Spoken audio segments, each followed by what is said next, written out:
Hi guys, कैसे हो? आशा करती हूँ भाई आप सब ठीक ही होंगे। जय माता की। तो भाई आज है अष्टमी और नवमी एक ही दिन। तो हम भी सो के उठ लिए हैं और अब करेंगे हम अपनी कढ़ाई की तैयारी। भाई माता की जो कढ़ाई होती है वो बनाएंगे, हलवा छोले पूरी। तो उठ लिए हैं। अब मैं थोड़ी ही किचन की सफाई कर लेती हूँ एक बार, और उसके बाद नहा के पूजा पाठ करेंगे अपनी। ये आ गई भाई मैं किचन में, और किचन में सबसे पहले करूँगी सफाई, क्योंकि रात को मैंने इतनी खास सफाई नहीं करी थी। तो अब सुबह मॉर्निंग में आज कढ़ाई करनी है, तो अब मैं सारी किचन की सफाई कर दूँगी और गंगा जल का छिट्टा लगा के फिर खाना स्टार्ट करूँगी बनाना।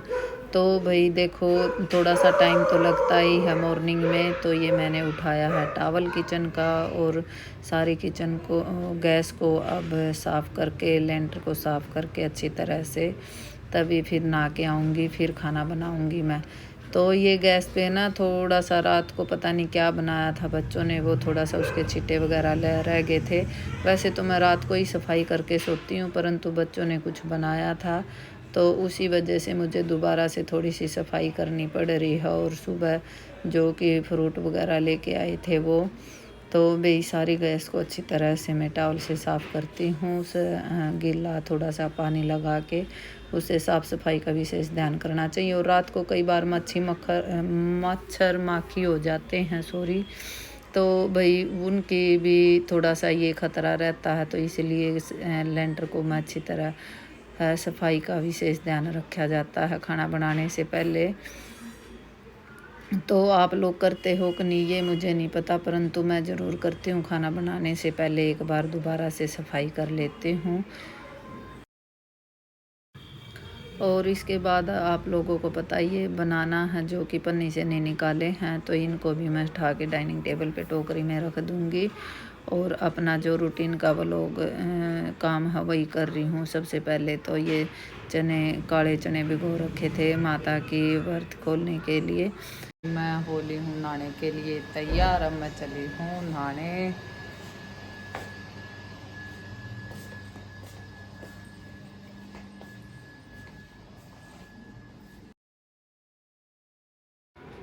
नहा के हो गई हूँ मैं तैयार, और अब मैं बनाऊँगी खाना। आज है अष्टमी और नवमी दोनों एक ही दिन है। तो अब भाई सुबह सुबह मेकअप वगैरह का तो कोई टाइम नहीं है। और ये देखो हमारी कंजक माता रानी सूट डाल के हो गई तैयार, परंतु इसका मुंह बन रहा है कि मुझे सूट नहीं पहनना।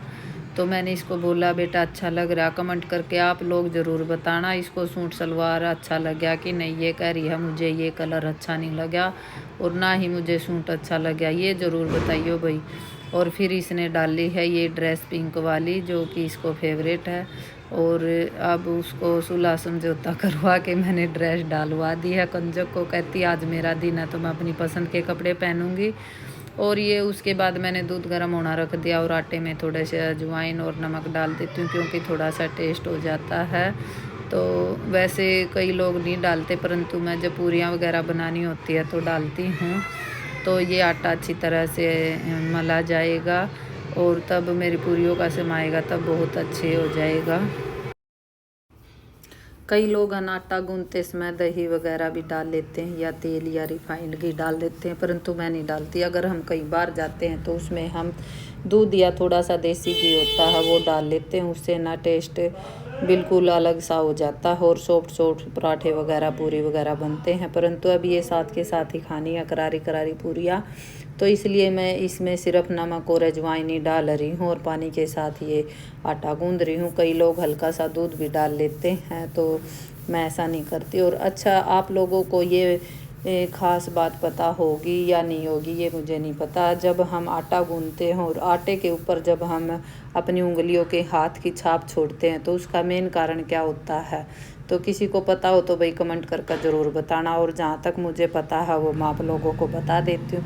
कहते हैं अगर हम आटे के ऊपर उंगलियों के निशान छोड़ते हैं, छाप छोड़ते हैं, तो वो लक्ष्मी के, जैसे हम कभी आपने नोट किया हो तो जब हम कहीं भी कोई भी शुभ कार्य करते हैं तो अपने हाथ की छाप छोड़ते हैं या पैर की, तो औरत को लक्ष्मी का रूप माना जाता है, अन्नपूर्णा होती है औरत। तो इसलिए देखो मैंने भी अपने उंगलियों के निशान आटे पे हर रोज़ मैं भी ऐसे ही करती हूँ, तो बहुत शुभ माना जाता है ये। और जब हमारी शादी होके आती है तो आप लोगों को जिसके घर में ये हाथों की छाप बोलते हैं या छापा बोलते हैं, हाथों का थापा, वो लगाते हैं, तो उसी की तरह ये भी बहुत महत्व होता है आटे पे अपनी उंगलियों के निशान छोड़ना। और मेरी गुड़िया मुझसे पूछ भी रही थी कई दिन पहले कि आप ऐसे ऐसे करके उंगलियों को ऐसे आटे में क्यों छाप देते हो। तो भाई जिसको पता हो तो ज़रा आप कमेंट करके ज़रूर बताना। पर मुझे तो यही पता है कि बहुत अच्छा शुभ होता है, संकेत होता है ये उंगलियों के निशान छापना, जो कि घर की लक्ष्मी के संकेत करते हैं। तो जब नई बहू आती है उसके ससुराल में और मायके में दोनों तरफ हाथ की छाप लगवाई जाती है, बाहर दरवाजे पे या किसी दीवार पे। तो भाई ये मैं बना रही हूँ अब हलवा। इसमें मैंने देसी घी डाल लिया और ये है सूजी। सूजी में हमेशा वैसे तो जो भी मेरे नमक मिर्च के या हल्दी के जो भी जार हैं वो कंच के हैं, पर स्टील के भी होते हैं, प्लास्टिक के मैं बहुत कम यूज करती हूँ। ये मेरे कंच के जार है, इसमें ना सामान ख़राब नहीं होता है, ढोरा या सुरसी होती है वो नहीं लगती, चाहे जितने दिन तक रखे रहे। तो मैं है ना हमेशा कंच के ही जार यूज करती हूँ ऐसे सामान के लिए। तो इसमें मैंने सूजी डाल दी है और सूजी डालने के बाद अब ये थोड़ा सा पकने का इंतज़ार कर रही हूँ कि थोड़ी सी ये ब्राउन ब्राउन सी हो जाएगी। फिर इसके अंदर जो मैंने ये पानी लिया हुआ है ये और चीनी डाल दूँगी। आज मैंने गर्म पानी नहीं किया है क्योंकि गर्म पानी डालने की मुझे आज ज़रूरत महसूस नहीं हुई, क्योंकि हल्का सा पहले ही ये गर्म पानी हो गया था, तो इसलिए ज़्यादा गर्म पानी नहीं किया। आज मैंने तो चीनी अलग से डाल दूँगी मैं और पानी भी अलग से। कई बार ये होता है कि चीनी और पानी को मैं मिक्स करके और गर्म होना डाल देती हूँ, पैत के लिए बोलते हैं जिसको। तो आज मैंने ऐसे नहीं किया क्योंकि आज पानी मैंने पीने के लिए गर्म कर रही थी, तो फिर मेरे को याद आया कि नहीं पहले हलवा वगैरह बना लेती हूँ उसके बाद। तो ये मैंने इसमें पानी डाल दिया है। तो हलवे मुझे बहुत ज़्यादा जोर के छींटे लग रहे थे मुझे। तो ये देखो भाई सब अपने अपने स्टाइल से बनाते हैं हलवा। मैं कई तरह से हलवा बना लेती हूँ अपने घर में, जैसे गरम पात करके भी लगा लेती हूँ इसमें, और वैसे सिंपल पानी भी डाल देती हूँ, कई बार हल्का सा दूध भी मिक्स कर देती हूँ। तो सबकी अपनी चॉइस होती है, परंतु आज ये जो हलवा बना रही हूँ मैं वो माता रानी की पूजा के लिए बना रही हूँ। तो इसमें आज ऐसा कुछ नहीं डालूंगी मैं, सिर्फ अगर घर में गोला गिरी है तो उसको कद्दूकस करके हल्का सा ऊपर से वो कर दूंगी। काजू बादाम भी कम ही डालती हूँ मैं। हाँ, अगर वैसे कोई हलवा बनाते हैं टेस्ट के लिए या कोई मेहमान आ रहा तो उसमें काजू बादाम ड्राई फ्रूट होता है जो कि ऊपर गोला गिरी होती है, तो वो सब कुछ डाल देती हूँ। परंतु ये माता रानी का है इसलिए इसमें मैं थोड़ा सा अवॉइड करती हूँ। अगर कभी बच्चे बोल दें या कोई तो बेच सकता है, बाकी नहीं। तो भाई मेरे बर्तनों का टोकरा भी भरा पड़ा था क्योंकि सुबह सुबह दूध के वगैरह बहुत सारे बर्तन हो जाते हैं, पानी वगैरह पिया। तो ये देखो मेरे हलवे का कलर बहुत ही अच्छा हो गया था, ना ज़्यादा वाइट था और ना ही ब्लैक ब्राउन था। तो ये भाई बहुत अच्छा हलवा। तब तक मैंने ना कढ़ाई साइड में रख दी थी अपना रिफाइंड डाल के। इन दिनों मैं सरसों का तेल यूज नहीं करती हूँ, इस दिन मैं रिफाइंड या देसी घी ही यूज करती हूँ। तो ये मैंने अपनी है ना पूरी बना दी थी जो माता के भोग के लिए, और अब मैं जोत जगा देती हूँ क्योंकि सबसे पहले माता रानी का भोग लगना होता है। तो ये मैं पूजा पाठ कर रही हूँ अपने हिसाब से, सबकी अपनी अपनी श्रद्धा होती है करने की। भाई हमारा छोटा सा मंदिर है एक घर कोने में, तो हम इसी में खुश हैं। जब कभी हमारा बड़ा होगा तो हम भी बड़ा मंदिर बनाएंगे, अब हमारा इतना ही है, हम इसी में खुश हैं। तो बहुत सारे लोग बोल देते हैं कई बार, चलो कोई नहीं, माता रानी सबका ख्याल रखती है, तो मुझे इस चीज़ से कोई फ़र्क नहीं पड़ता है। तो पूजा पाठ करके फिर मैंने सबसे पहले गाय के लिए रोटी निकाली है, गाय को रोटी देने चले गए हैं नरवाल साहब। तो मैं फिर ये कंजकों के लिए पूरी बना रही हूँ। और पूरी में जैसे सोयाबीन का तेल होता है या फिर कोई और वो होता है रिफाइंड, वो यूज करते हैं। देसी घी भी कम यूज करते हैं क्योंकि आजकल की इतनी महंगाई में कम यूज करते हैं, परंतु मैं फिर भी कर लेती हूँ, हमारे घर में बहुत कम खाते हैं। तो ये भाई मैं माता रानी की कंजकों के नाम की पूरी तल रही हूँ। और ये देखो कंजके बैठ गई और आज इतनी भगदड़ मच रही है बच्चों में कि ना माता रानी मिल ही नहीं रही हैं, पता नहीं कहाँ गायब हो जाती हैं। और वैसे थोड़ी देर पहले बहुत सारी थी, तो ये मैंने ना 4 ही कंजक बिठाई और 2 हमारे पड़ोस में थी, उनको मैं घर दे के आ गई थी, तो ये मैं इनको तिलक कर देती हूँ। और क्योंकि बच्चों को स्कूल भी जाना था तो इसी जल्दी में मैंने ना 2-4 जितनी भी कंजक मिली उन्हीं को बिठा दिया। बाकी सब की प्लेटें वगैरह मैंने निकाल दी थी साइड में, और बाद में जो आती गई बाद में मैं देती चली गई थी, क्योंकि मेरी गुड़िया को जाना था स्कूल, इसलिए मैं टाइम वेस्ट नहीं कर सकती थी, क्योंकि पूरा टाइम हो गया था। तो नरवाल साहब बोले चलो कोई बात नहीं, माता रानी सब पे दया रखती है। तो भाई इनको मोली और तिलक कर देते हैं मैं और नरवाल साहब तिलक करने के बाद। और ये देखो भाई अपने में बिजी रहती है। और ये हमारी वाली कंजक को देखो कितनी खुश है। और ये बहुत सारे घरों में बैठ के आ चुकी थी, तब तक हमने खाना बनाया। तो ये अपनी इरेजर दिखा रही है मुझे, किसी ने इसको गिफ्ट में इरेजर दी होगी।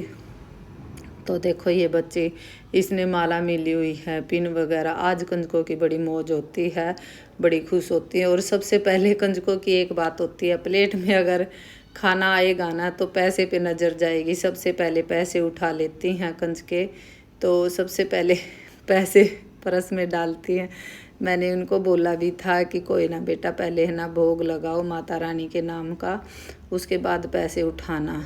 तो नहीं, ये देखो भाई सब ने पहले है ना पैसे उठाए हैं, बाकी सब बाद में खाना खाएंगे, भोग लगाएंगे। वैसे आज तक हमेशा यही हुआ है कि हमारे घर में ना माता रानी का भोग लग ही जाता है माता की दया से। और फिर मैं ना जो हमारे पड़ोस की 2 बेटियां और थी, छोटी छोटी कन्याएं, उनको भी दे आती हूँ। तब तक ये खाना खाती हैं, तब तक उनको दे के आ जाती हूँ। और मैं आपस में ये दोनों बातें भी कर रहे हैं और साथ के साथ भोग भी लगा रहे हैं। तो ये इन्होंने परस भी लिए हुए हैं छोटे छोटे। माता रानी सबके घर में सुख शांति बना के रखे, बरकत दे, दिन दुगनी रात चुगनी तरक्की करें सभी। तो भाई हमारी तो माता रानी से यही है, सुख शांति में ही खुशी है। ये देखो भाई इसने भी अपने पैसे उठा के डाल लिए हैं, और साइड में कि कहीं मेरे को कैमरे में ना कैच हो जाऊँ मैं। तो सब बच्चों का यही हाल होता है, आजकल खाने पे नज़र कम होती है और पैसे पे ज़्यादा कंजकों की। तो फिर भी चलो कोई नहीं, जैसे है अच्छी बात है भाई। तो सब भोग लगा लेते हैं। और किस किस ने भाई वो आटे वाली बात का कमेंट ज़रूर करना आप लोग सभी, ज़्यादा मैंने कुछ नहीं। तो ये देखो भाई ये भी एक दूसरे के ही ऐसे परस और पैसे देख रहे हैं। मैं भी ये जो छोटी छोटी कंजकें थी, तो मैं भी बीच बीच में इनसे बातें कर रही थी, कुछ कुछ पूछ रही थी, किसी का नाम पूछ रही थी, किसी से ये पूछ रही थी क्या तो तुम्हारी मौज है। तो सारी अपने अपने हिसाब से जवाब दे रही थी, क्योंकि पिन वगैरह भी ये सब बता रहे थे कि मुझे ना पिन भी मिली हैं, पर्स मिला है, पैसे मिले हैं। तो सब बड़ी खुश थी कंजके में। तो माता रानी सबके घर से खुश होए भाई, सबकी दया दृष्टि बना के रखे अपनी। तो मैं इनको है ना पानी भी पूछ रही थी कि पानी लेना है या कुछ और चीज़ की ज़रूरत हो, क्योंकि छोटे बच्चे हैं घूमते रहते हैं, तो हर चीज़ पूछनी पड़ती है इनको। तो नरवाल साहब ने और मैंने इनसे लिया आशीर्वाद, क्योंकि माता का आशीर्वाद जब कंजक आती है तो आशीर्वाद लेना बहुत ज़रूरी होता है। बहुत सारे लोग होते हैं नहीं लेते, परंतु नहीं, हम हस्बैंड वाइफ दोनों ही माता रानी का आशीर्वाद लेते हैं। अगर ऐसा कुछ नहीं है तो कोई बात नहीं है, पर माता रानी खुश होकर जानी चाहिए हमको। तो इनको बाहर से बुलावा आ गया था, देखो आंटी बुलाने आ गई थी आज बहुत जल्दी सबकी। तो नरवाल साहब भी थोड़े लेट हो गए थे, क्योंकि 9:30 का टाइम हो गया था। तो भाई जिसने भी मेरे चैनल को सब्सक्राइब नहीं किया है, पहले प्लीज़ सब्सक्राइब कीजिए, लाइक कीजिए और शेयर कीजिए। ये देखो भाई ये भी अपनी प्लेट को निपटा रही है माता रानी।